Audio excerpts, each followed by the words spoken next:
নবী আপনার বটগাছটা আবু তালেব। নবী বলে আমার চাচা একটু আগে মারা গেছে রে খাদিজা, দুনিয়া সবাই চলে যাইতে হবে খাদিজা,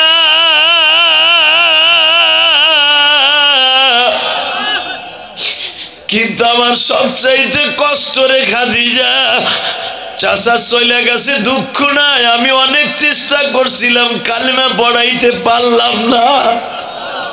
আমার চাচা প্রথম রাজি হয়েছিল, আবু জেহেল খবর পাইয়া দৌড়ায় আসছে, লাঠি সোটা নই আমার ঘাট ধরে ঘরের থেকে বাইর করে দিয়া কয়, লোকটার শান্তিতে মরতে দিবি না তুই মুহাম্মদ, আমারে মাইরা ঘরের থেকে বাইর করে দিছে। আমি আমার চাচার মুখের মধ্যে বহুতবার অনুরোধ করছি, আমার চাচা রাজিও হয়ে গেছিল। চাচা আপনি শুধু লা ইলাহা বলেন, মুহাম্মদ বলতে হবে না, আমি আপনার টাইনা জান্নাতে নিয়ে যাব। আপনি আমার এত উপকার করছেন খাদিজা, আমি পারি নাই, আমি ব্যর্থ। খাদিজা বলে ইয়া রাসূলুল্লাহ মাই ইয়াহদিল্লাহু ফাহুয়া মুহতাদ, হেদায়েতের মালিক সে, আপনি না, আপনি দাওয়াত দিবেন, বাকি কাজ আল্লাহ করব। এখন খাদিজা বলে এখন কানবেন, নবী আপনার বট গাছের ছায়াটা উল্টেই পড়ে গেল, আমিও তো আপনার একটা বট গাছ, হ্যাঁ আমি যদি চলে যাই, দেখেন মরার উপরে খারাপ। নবী একটা টান দিয়ে খাদিজার বুকের মধ্যে নিয়ে কয় আপনি কি বললেন, আপনি চলে যাবেন মানে? না, এই কথা বলা যাবে না। আল্লাহ বলে নবী গো আপনি জানেন না খাদিজা 8 দিন পরে চলে যাব। একবার কানবেন, ঠিক 8 দিন পরে, রজব মাসের 7 তারিখ রাত্রে আসরের নামাজের পরে আমার নবীর রানের উপরে মাথাটা রাইখা, আরে এই রানটা কত সুন্দর, এই রানটা কত আরামদায়ক, এই রানটা বালিশ, আমি জানি এই রানটা জান্নাতেও পাই। নবী আমার বলে এমন করতেছেন কেন? নবী গো সন্ধ্যার পরে আপনি আর আমারে পাবেন না, কিন্তু আমি খাদিজা বলে গেলাম আমার 4টা মেয়ের আপনি দেখে রাখেন, আমার ফাতেমার আপনি নিজের হাতে বিয়ে দিয়েন, আমার খাদিজা ফাতেমারে কোনো কষ্ট দিয়েন না। আর যাইবার আগে একটা কথা বলে দিয়ে যাই গো নবী, আপনার যে জামাটা গায়ে দিয়ে আমি বালিশ বানাইছি, এই জামাটাই আমার কাফন হিসাবে দিয়ে দিবেন, আপনার মাথার পাগড়িটা আমার কাফন হিসাবে দিয়ে দিবেন, আমার মৃত্যুর পরে মেসাক করার লাগে আপনার গালের মেসাকটা যেটা আজকে সকালে চাবাই দিছিলেন, ওই মেসাকটা দিয়ে আমার দাঁতটা পরিষ্কার করে দিবেন, আর আমারে আপনি নিজের কোলে করে কবরস্থানে নিয়ে যাবেন, কবরে নামানোর পরে আমার রাইখা নিষ্ঠুরের মতো আইসা পড়েন না। এতটা বছর আমি আপনার ঘর করছি, বিনিময় কিচ্ছু চাই নাই, শুধু একটা জিনিস চাই, আমার কবরের সওয়াল জব কমপ্লিট হওয়ার আগ পর্যন্ত আমার কবরের থেকে মাথার থেকে সরবেন না, সরবেন না, সরবেন না। আমি জানি কবরে কি হবে না হবে আপনি সব দেখবেন, আপনার রেজাল্ট আপনি না দেখে আসবেন না। ঠিকই বাবা, ছোট্ট মেয়ে ফাতেমা বাবার পিছনে দাঁড়ায় দাঁড়ায় কান্দে, আব্বা আজকে কারে নিয়ে ঘুমাবো, আজকে কার কোলে ঘুমাবো আব্বা।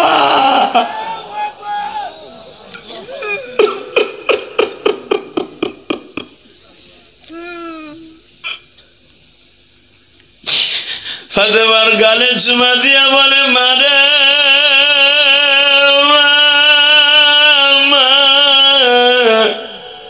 তুই কাঁদলে আমি পাগল হয়ে যাব। তোর বাবা মুহাম্মদ পৃথিবীর শ্রেষ্ঠ ধৈর্যশীল গো মা,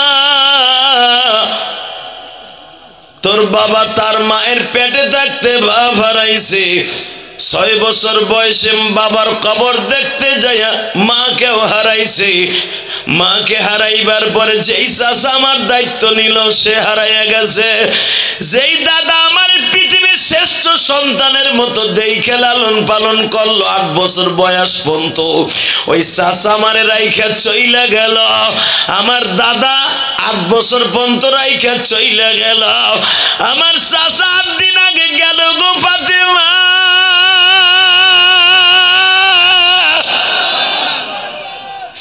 8 দিন পরে তোর মা চইলা গেল, এক এক করে সবাই চলে গেছে। মা ফাতেমা এবার একটা লাভ দিয়া বাবার মুখ চাইপে ধরে কয় তুমি আবার কইও না আমিও চলে যাবো, তুমি এবার কিন্তু এই কথা কইও না।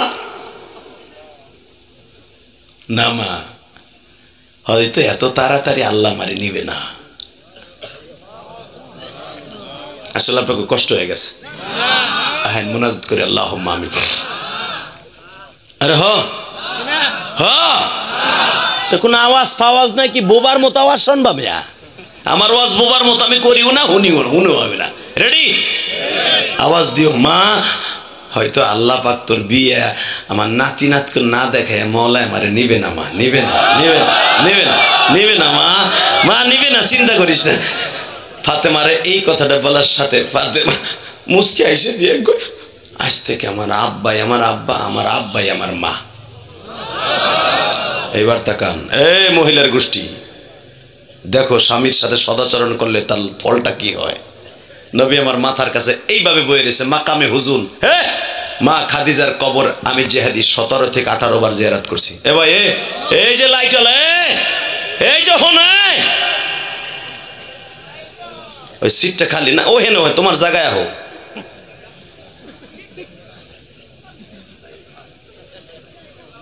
মারহাবা বলেন। আল্লাহ আমার বাইরে তুই মলি বানায় দাও। এই যখন যুবক তুই যাইস না, তোর পোলা লুলা হইতে পারে। তুই পরে মুততে যাইস দেখুন ভাই, তুই আধা ঘন্টা 10টা মিনিট পরে যাই দিকে হুন, তুই যাইস না হুন ওই দিকে ফিরে আয়। আল্লাহ গেছে গা, ও আমার এক আঙ্গুল দেখে গেছে গা।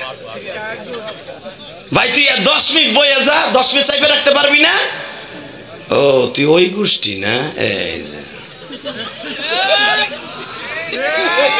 এরা রাখতে পারে না, ঠিক না বে ঠিক? চাচা বুঝেন,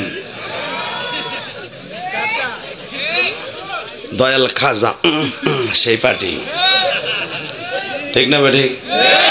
জোরে গান 2 মিনিটে যামুগা, 2 মিনিট পর একসাথে বলেন সর্বময় ক্ষমতার মালিক কে? আল্লাহ আছে না নাই? আছে, আছে। এই যে আমার চাচা 80 বছর বয়স, এখনো পর্যন্ত বসে আছে ওমরের মতো। আর ওর বয়স কত? 28 29। হ্যাঁ ও শুনলই না আমার কথা। তাহলে তার মানে কি? জমিনের মালিক কে? এই মালিক আছে। লিল্লাহে তাকবীর। যাদের শরীর শক্ত তাদের ঈমানও শক্ত, যাদের বডি শক্ত তাদের নামাজও শক্ত, ঠিক না ঠিক? নামাজে যাইয়ে যদি পিছনে দিক দিয়ে বের বের বের বের খালি বাইরে দিতে হয়, গরম হাওয়া ঠান্ডা হাওয়া, গরম মানে পুরা মসজিদ গরম গন্ধে, 3 দিন আগের গরম। কথা কর না কেন? পেটের মধ্যে পয়সা টাহি মাছ পচছে ওর পেটের মধ্যে। এমন আছেন আল্লাহর ওলি, উনি ছাড়লে আধা ঘন্টা পর্যন্ত খালি রাসায়নিক গ্যাস বেড়াকে বেহুশ করতে থাকে, আছে না নাই? আরে খালি কাললে তো খালি মিয়া স্ট্রোক করবেন একটু পরে, একটু হাসেন। রাসায়নিক গ্যাস এমন হয় আল্লাহর বান্দারা যাকে কষা একটা মারলে এলাকার মানুষ মসজিদ সুদ্ধা ঘর সুদ্ধা বেরেক। আর যদি আর একটা মারা যায় চাষির কম্বলের নিচে হুইয়া, চাষি তো কম্বল বেলাইতে দৌড়েতে রান্না করে বয়ে থাকবো, যে পাড়ায় করলো কি, রাত্রে ঘুমামু কেমনে, ঠিক না বে ঠিক? এমন লোক আছে না? এমন আল্লাহর অনেক ওলি আছে এখানে, আছে না নাই? মনে রাখতে হবে বাবা, সবকিছুর মালিক কে? তবে আমার চাচারা যারা এখানে বসছেন, আমার চাচাদের শরীর টাড়ি, কারণ তারা নিজে ফলায় খাইছেন। আমরা তো খাই পরের ফলানুতা। ফার্মের মুরগি 21 দিনে 2.5 কেজি, পেয়ারা 1.5 মাসে 1.5 কেজি, আর আপনারা খাইছেন শের, 1 বছরে 1 শের, আর আমরা খাই 1.5 মাসে কেজি। ওইটা হলো বেজি, পাকায় গ্যাস সিলিন্ডারে, ওইটা খাওয়ার পরে পেটই গ্যাস সিলিন্ডার। তা সারবে না, সারবে কি? গড়ে আর মারে রাসায়নিক অস্ত্র, কারণ পেটই তো গ্যাস সিলিন্ডার। কথা কন না কেন? ওই যে চাচার 80 বছর বয়সে গেছে, আগ করে সাইরেছে, না দেয় না চেনায় না, ওই বেটা এমনি পড়ে রইছেন না বেটা। এই পর্যন্ত আজও পর্যন্ত কোন একটা গ্যাসের বড়ি খায় নাই। আমার এই চাচা গ্যাসের বড়ি কি বোঝেই না। আর আমি যে হাদিস 2 বেলা মারি, তাও মাঝে মাঝে বোম বোম বোম।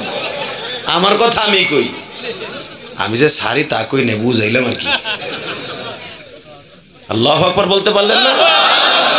রাগ করছেন? এবার কান দেন, আমার দিক তাকান। ক্ষমতার মালিক কে? ওই আল্লাহ আছে, ভুলে যাবেন না।